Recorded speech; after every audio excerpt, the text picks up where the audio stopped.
सरोजेंद्र सनातनी में सभी श्रद्धेय प्रबुद्ध जनों का स्वागत है। हम सुन रहे हैं ऑटोबायोग्राफी ऑफ अ योगी। आज के भाग में हम सुनेंगे दो अकिंचन बालक वृंदावन में, प्रकरण 11। यदि पिताजी तुम्हें उत्तराधिकार से वंचित कर दें तो कोई अन्याय नहीं होगा मुकुंद। कितनी मूर्खता से तुम अपना जीवन व्यर्थ गंवा रहे हो। ज्येष्ठ भ्राता का हितोपदेश मेरे कानों पर आक्रमण कर रहा था। जितेंद्र और मैं ताजे ताजे केवल एक वाक्य अलंकार, वास्तव में हम थे धूल धूसरित। रेलगाड़ी से उतरकर अनंतदा के घर पहुंचे थे, जो हाल ही में कोलकाता से स्थानांतरित होकर इस प्राचीन नगरी आगरा में रहने आए थे। वो PWD में सुपरवाइजिंग अकाउंटेंट थे। आपको भली भांति मालूम है अनंतदा कि मैं अपने परमपिता से अपना उत्तराधिकार प्राप्त करना चाहता हूँ। पहले पैसा फिर भगवान।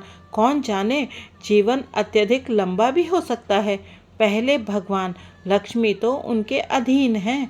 कौन कह सकता है, जीवन अत्यधिक छोटा भी तो हो सकता है। मेरा यह जवाब केवल प्रसंगानुरूप दिया गया प्रत्युत्तर था। इसमें किसी पूर्वाभास का कोई संकेत नहीं था।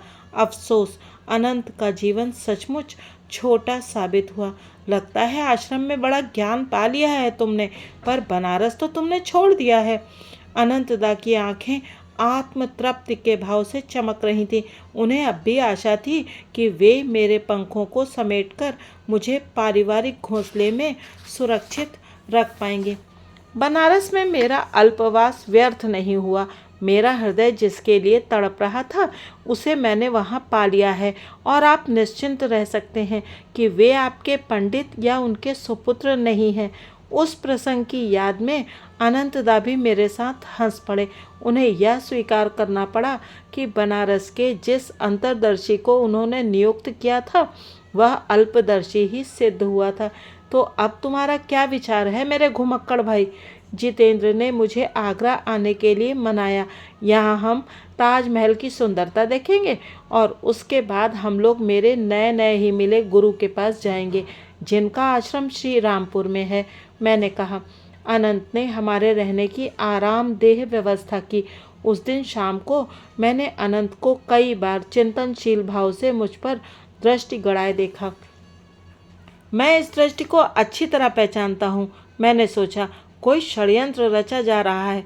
सुबह जल्दी ही हम नाश्ता करने बैठे, तब षड्यंत्र का रहस्योद्घाटन भी हो गया। तो तुम्हें पिताजी की संपत्ति के आधार की कोई आवश्यकता नहीं लगती। कल की बातचीत का सूत्र फिर पकड़ते हुए अनंत ने निष्कपट दृष्टि से कहा, मुझे ये बोध है कि मैं ईश्वर पर निर्भर हूँ। बातें करना आसान है। जीवन ने अब तक तुम्हारी सुरक्षा की है। यदि तुम्हें भोजन और आश्रय के लिए उसी ईश्वर के अदृश्य हाथ पर निर्भर रहना पड़ता तो तुम्हारी क्या दशा होती? शीघ्र ही तुम सड़कों पर भीख मांगते फिरते। कदापि नहीं। ईश्वर को छोड़कर किसी पथिक से कोई आशा मैं कदापि न करता। भगवान अपने भक्त के लिए भिक्षा पात्र के अलावा भी हजार अन्य उपाय कर सकते हैं। और अधिक वाग विलास। यदि मैं ये कहूँ कि तुम अपने जिस तत्व ज्ञान के बारे में इतनी ढींगे मार रहे हो, उसे इस मूर्त जगत में आजमाया जाए तो मैं तुरंत स्वीकार कर लूँगा। आप क्या ईश्वर को कल्पना जगत तक ही सीमित मानते हैं? पता चल जाएगा। आज तुम्हें ऐसा अवसर मिलेगा कि तुम मेरे दृष्टिकोण को और भी अधिक विस्तारित करोगे, या फिर कम से कम उसका समर्थन तो तुम्हें करना ही पड़ेगा। अनंतदा वातावरण में गंभीरता को बढ़ाने के लिए थोड़ी देर रुके, फिर गंभीरतापूर्वक धीरे धीरे बोलने लगे। मेरा यह प्रस्ताव है कि मैं तुम्हें और तुम्हारे गुरु भाई जितेंद्र को अभी सुबह निकट ही स्थित वृंदावन भेजूं। तुम दोनों अपने साथ एक भी रुपया नहीं ले जाओगे। तुम भिक्षा नहीं मांगोगे, ना अन्न की ना पैसे की। तुम किसी को भी अपनी परिस्थिति से अवगत नहीं कराओगे। तुम भोजन से वंचित नहीं रहोगे और तुम वृंदावन में फंसकर नहीं रहोगे। यदि आज रात 12 बजे तक इनमें से किसी भी शर्त को तोड़े बिना तुम दोनों मेरे बंगले पर लौट आओ, तो मैं आगरा का सबसे अधिक विस्मयचकित मनुष्य होऊंगा। मुझे यह चुनौती स्वीकार है। मेरे शब्दों में भी और मेरे हृदय में भी कोई हिचकिचाहट नहीं थी। ईश्वर की तत्काल कृपा की कृतज्ञतापूर्ण स्मृतियाँ मेरे मन में कौंध गईं। लाहिड़ी महाशय की तस्वीर के सामने प्रार्थना करने से प्राण घातक है जैसे मेरी मुक्ति। लाहौर में छत पर मुझे 2 पतंगों का लीलामय ढंग से उपहार दिया जाना, बरेली में घोर निराशा के बीच सही अवसर पर तावीज़ का मेरे पास आना, बनारस में पंडित के आंगन के बाहर से साधु द्वारा निर्णायक संदेश का दिया जाना, जग जननी माँ का दर्शन और उनकी दिव्य प्रेम वाणी, जग जननी द्वारा मेरी छोटी से छोटी परेशानियों को भी मास्टर महाशय के माध्यम से हटाया जाना, हाई स्कूल की अंतिम परीक्षा उत्तीर्ण करने में अंतिम क्षण में किया गया मेरा मार्गदर्शन और सर्वोच्च वरदान, मेरे जीवन भर के सपनों की धुंध से प्रकट हुए मेरे जीते जागते गुरुदेव। मैं कभी भी ये मानने के लिए तैयार नहीं होता कि मेरा तत्वज्ञान संसार की किसी भी कसौटी पर खरा नहीं उतरेगा, चाहे वह कसौटी कितनी ही कठोर क्यों न हो। तुम्हारी यह अनुकूलता सराहनीय है। मैं अभी तुरंत ही तुम लोगों को रेलगाड़ी पर बिठा देता हूँ, अनंत ने कहा। वे आश्चर्यचकित जितेंद्र की ओर मुड़े। तुम्हें भी इसके साथ जाना होगा, एक गवाह के रूप में, और इस पर आने वाली आपदाओं में जिसकी संभावना अधिक है, एक सहभागी के रूप में। आधे घंटे बाद जितेंद्र और मेरे हाथ में आगरा से वृंदावन के टिकट आ गए। स्टेशन के एक एकांत भाग में जाकर हमने अनंत को अपनी तलाशी लेने दी। अनंतदास शीघ्र ही आश्वस्त हो गए कि हम कोई छिपा खजाना अपने साथ नहीं ले जा रहे थे। जो छिपाना आवश्यक था उससे अधिक हमारी सादी धोतियों में कुछ भी नहीं छिपा हुआ था। जैसे ही विश्वास ने वित्त प्रबंध के महत्वपूर्ण क्षेत्र पर आक्रमण किया तो मेरे मित्र ने विचलित स्वर में कहा, अनंतदा, आप सुरक्षा की दृष्टि से मुझे 1-2 रुपए देकर रखिए, तब मैं किसी संकट की घड़ी में आपको तार दे सकूंगा। जितेंद्र, तीव्र स्वर में मैंने उसकी भर्त्सना की, यदि तुम अंतिम उपाय के तौर पर कोई पैसा अपने साथ लोगे तो मैं इस परीक्षा में नहीं आऊँगा। सिक्कों की खनक में दिलासा देने की कोई शक्ति होती है। मेरी कठोर दृष्टि को देखते हुए जितेंद्र इससे अधिक कुछ नहीं बोला। मुकुंद, मैं निष्ठुर नहीं हूँ। कोमलता की हल्की सी झलक अनंत के स्वर में आ गई। संभव है कि उनका अंतःकरण उन्हें धिक्कार रहा था, शायद 2 अकिंचन बालकों को एक अपरिचित शहर में भेजने के लिए, या फिर ईश्वर में उनकी अपनी अनास्था के लिए। यदि संयोगवश या भगवान की कृपा से तुम इस वृंदावन परीक्षा में सफल हो गए तो मैं तुमसे कहूँगा कि तुम मुझे दीक्षा देकर अपना शिष्य बना लो। इस असामान्य परिस्थिति में उनके द्वारा की गई प्रतिज्ञा में एक विसंगति थी। भारतीय परिवार में बड़ा भाई अपने छोटे भाइयों के आगे नतमस्तक नहीं होता, बल्कि पिता के बाद उसी को परिवार में तत्सम सम्मान मिलता है और सब उसकी आज्ञाओं का पालन करते हैं। परंतु इस विषय में मेरे कुछ कहने के लिए समय नहीं था। हमारी गाड़ी छूटने वाली थी। गाड़ी दौड़ती जा रही थी और जितेंद्र उदास होकर खामोश बैठा था। आखिर हरकत में आते हुए वो मेरी ओर झुका और एक नाजुक स्थान पर पीड़ाजनक चुटकी काटते हुए बोला, मुझे तो कोई लक्षण दिखाई नहीं दे रहे हैं कि भगवान हमारे अगले भोजन की कोई व्यवस्था करने वाले हैं। चुप रहो संशय आत्मा, भगवान हमारे साथ हैं और हमारी सारी व्यवस्था कर रहे हैं। क्या तुम उनसे जरा जल्दी कराने की भी व्यवस्था कर सकते हो? अपने आगे की परिस्थिति के विचार से ही मैं भूख से अधमरा हुआ जा रहा हूँ। मैं बनारस से ताजमहल देखने के लिए चला था, अपने मकबरे में प्रवेश करने के लिए नहीं। अब खुश हो जाओ जितेंद्र, हम आज वृंदावन के पवित्र स्थानों का पहली बार दर्शन करने जा रहे हैं ना। मुझे तो इस विचार से ही गहरा आनंद हो रहा है कि भगवान श्री कृष्ण की पद धूलि से पुनीत उस भूमि पर आज हम चलेंगे। हमारे डिब्बे का दरवाज़ा खुला और 2 सज्जन अंदर आकर बैठ गए। अगले ही स्टेशन पर हमें उतरना था। बच्चों, वृंदावन में क्या कोई तुम्हारी जान पहचान का है? मेरे सामने बैठा हुआ अपरिचित व्यक्ति हमें आश्चर्यजनक रुचि ले रहा था।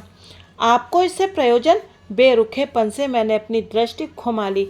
शायद तुम लोग चित चोर के सम्मोहन में अपने परिवारों से भागे जा रहे हो।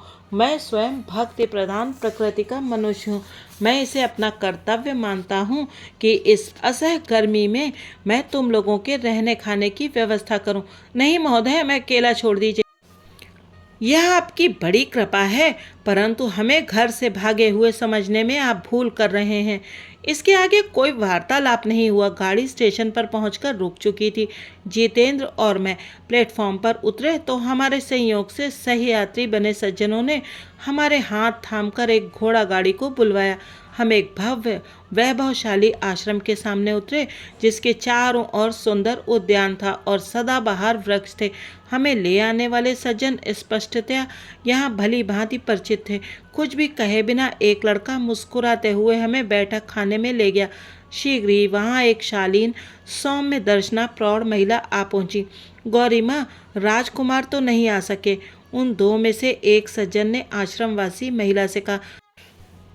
अंतिम क्षण में उन्हें अपना कार्यक्रम बदलना पड़ा, इसके लिए उन्होंने खेद व्यक्त किया है, परंतु हम दूसरे दो अतिथियों को ले आए हैं। जैसे ही गाड़ी में हमारी मुलाकात हुई, मैं इनकी ओर खिंच गया।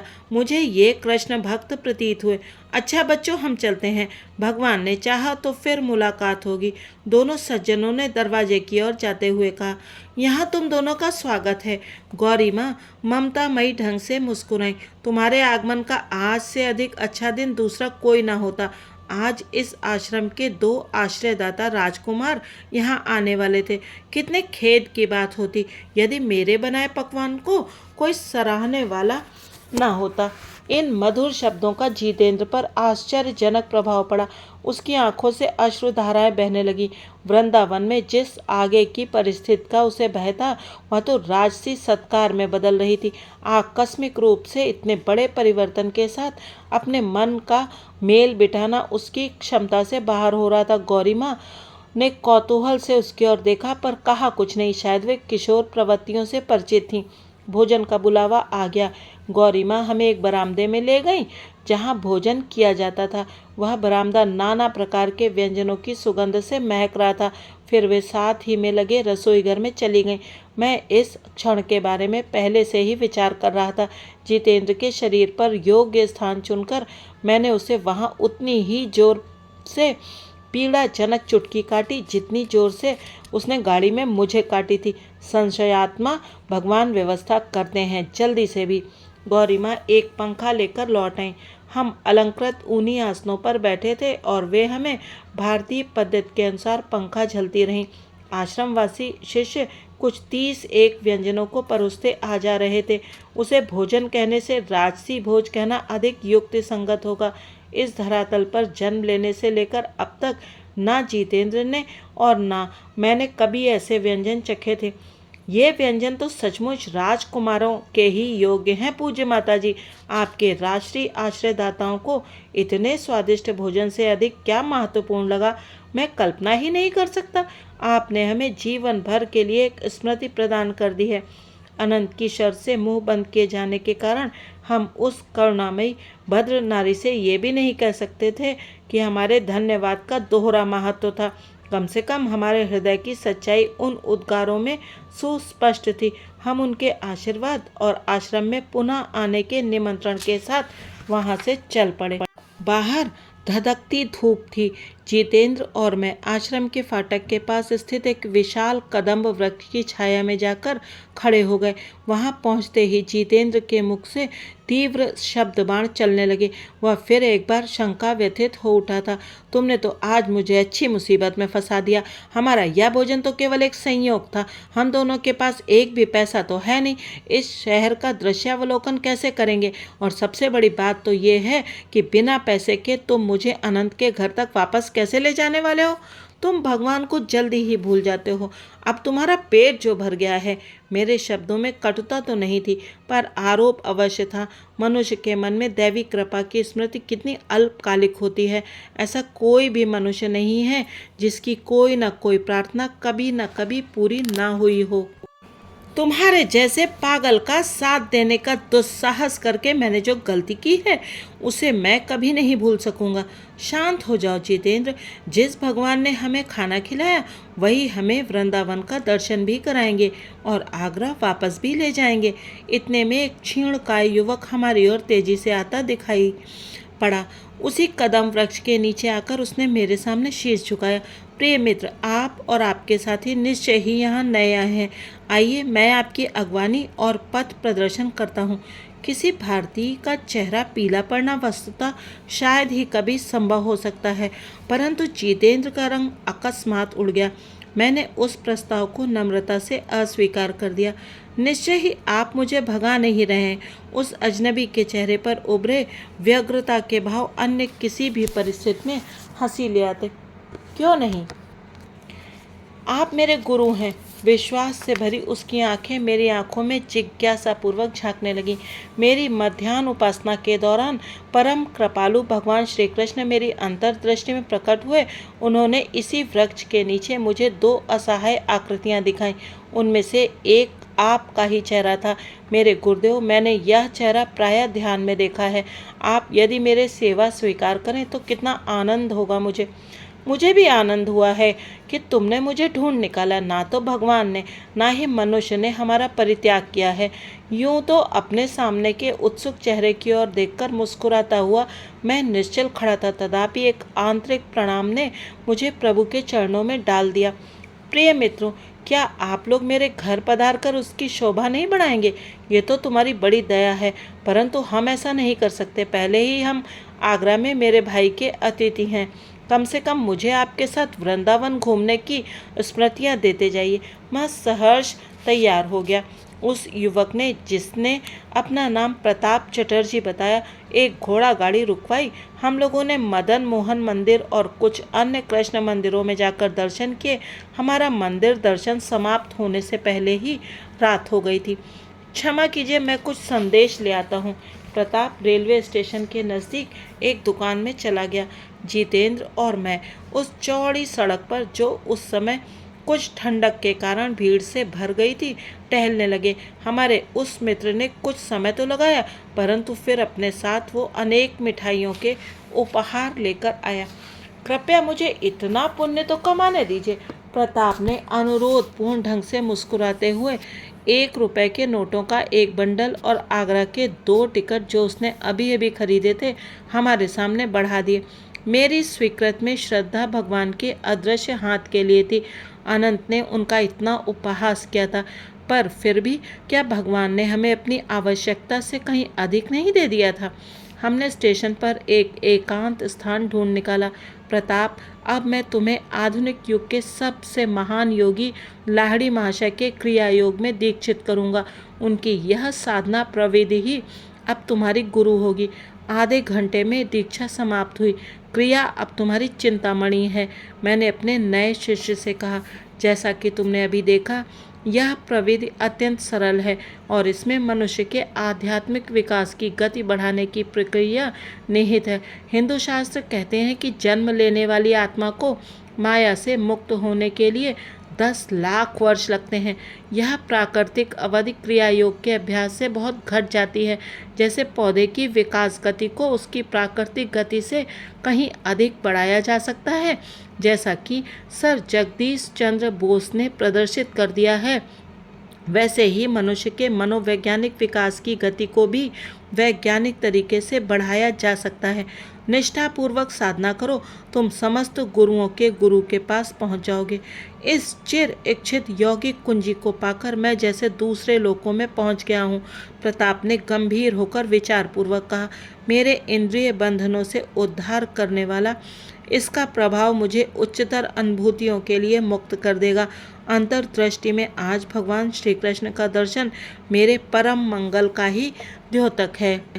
हम थोड़ी देर शांत बैठे रहे, फिर धीरे धीरे स्टेशन की ओर चलने लगे। जब मैं गाड़ी में चढ़ रहा था तो मैं आनंद से भरा था, पर जितेंद्र के लिए आज आंसू बहाने का ही दिन था। प्रताप से प्रेम पूर्ण विदा लेते समय मेरे दोनों ही साथियों के गले से दबी हुई सिसकियां निकल रही थीं। इस यात्रा में जितेंद्र फिर एक बार गहरे दुख में डूबा हुआ था। इस बार अपनी खातिर नहीं, बल्कि अपने विरुद्ध। मेरा विश्वास कितना उथला है, मेरा हृदय पत्थर बना हुआ था। अब फिर कभी मैं भगवान के संरक्षण के प्रति संदेह नहीं करूँगा। मध्य रात्रि होने को थी। अकिंचन अवस्था में भेजे गए उन 2 बालकों ने अनंत के शयन कक्ष में प्रवेश किया। जैसा कि उन्होंने बातों बातों में यूं ही कह दिया था, उनका विस्मय चकित चेहरा अब देखते ही बनता था। मैंने चुपचाप एक टेबल पर रुपए के नोटों की वर्षा कर दी। जितेंद्र, सच सच बताओ। अनंतदा मजाक करने के अंदाज में बोले, इस लड़के ने रास्ते में किसी को लूटा है ना? परंतु जैसे जैसे यात्रा की कहानी खुलती गई, मेरे भाई शांत होकर फिर गंभीर हो गए। मांग और पूर्ति का नियम जैसे मैंने सोचा था, उससे कहीं अधिक सूक्ष्म स्तर पर कार्य करता है। अनंत एक ऐसे आध्यात्मिक उत्साह के साथ बोल रहे थे जो उनमें पहले कभी दृष्टिगोचर नहीं हुआ था। तिजोरियों और इस संसार की सामान्य चीज़ों के संचय के प्रति तुम्हारी उदासीनता को आज पहली बार मैं समझ पा रहा हूँ। रात बहुत बीत गई थी। तब भी अनंतदा ने आग्रह किया कि उन्हें उसी समय क्रिया योग की दीक्षा दी जाए। गुरु मुकुंद को एक ही रात में 2-2 अनचाहे शिष्यों की जिम्मेदारी अपने कंधों पर लेनी पड़ी। दूसरे दिन प्रातःकाल का जलपान एक ऐसे मधुर और मिलनसार वातावरण में संपन्न हुआ जिसका पहले दिन नितांत अभाव था। मैं जितेंद्र की ओर देखकर मुस्कुराया। तुम ताजमहल देखने से वंचित नहीं रहोगे। श्री रामपुर के लिए निकलने से पहले हम उसे देखने चलते हैं। अनंतदा से विदा लेकर मेरा मित्र और मैं शीघ्र ही आगरा के गौरव ताजमहल के सामने पहुंचे। सूर्य की किरणों में चमकते श्वेत संगमरमर से बना ताजमहल शुद्ध अनुपात संगति का मूर्तिमान रूप है। काले घने सरू के वृक्ष, चमकदार हरियाली और प्रशांत जलाशय का दृश्यपट उसके श्रृंगार को पूर्ण कर देता है। अत्यंत बारीक नक्काशी की रत्न जटित जालियों से बना भीतरी भाग अति सुंदर है। भूरे तथा बैगनी रंग के संगमरमर से बना अत्यंत नाजुक बेलबूटा अति सुंदर है। गुंबज की रोशनी शहंशाह शाहजहां और उसकी सल्तनत एवं दिल की मलिका मुमताज़ महल की कब्रों पर पड़ती है। अब दृश्यावलोकन बहुत हो गया। मैं अपने गुरु के पास जाने के लिए आतुर हो रहा था। शीघ्र ही जितेंद्र और मैं रेलगाड़ी से दक्षिण दिशा में बंगाल की ओर जा रहे थे। मुकुंद, मैंने कई महीनों से अपने परिवारजनों को नहीं देखा है। मैंने अपना इरादा बदल दिया है। शायद फिर कभी मैं तुम्हारे गुरु से मिलने श्री रामपुर आऊँगा। मेरे मित्र ने, जिसे सौम्य भाषा में अस्थिर चित्त कहा जा सकता है, कोलकाता में मेरा साथ छोड़ दिया। मैं एक लोकल ट्रेन पकड़कर शीघ्र ही कोलकाता के उत्तर में 12 मील पर स्थित श्री रामपुर पहुँच गया। जैसे ही मुझे ये एहसास हुआ कि बनारस में गुरुदेव से मिले ठीक 28 दिन बीत गए थे, विस्मय से मेरा हृदय धड़कने लगा। तुम 4 सप्ताह में मेरे पास आ जाओगे। और आज मैं धड़कते हृदय से रायघाट लेन में उनके आंगन में खड़ा था। आज पहली बार मैंने उस आश्रम में प्रवेश किया था जहाँ मैं अपने जीवन के अगले 10 वर्षों के सर्वोत्तम अंश भारत के ज्ञानावतार के साथ बिताने वाला था। आज का प्रकरण यहीं समाप्त होता है। अगले प्रकरण में जानेंगे परमहंस योगानंद जी ने अपने गुरु महाराज के साथ जो समय बिताया उसके विषय में। वीडियो देखने और ये संस्मरण सुनने के लिए आपका बहुत बहुत धन्यवाद। समस्त गुरुचरणों में सादर नमन।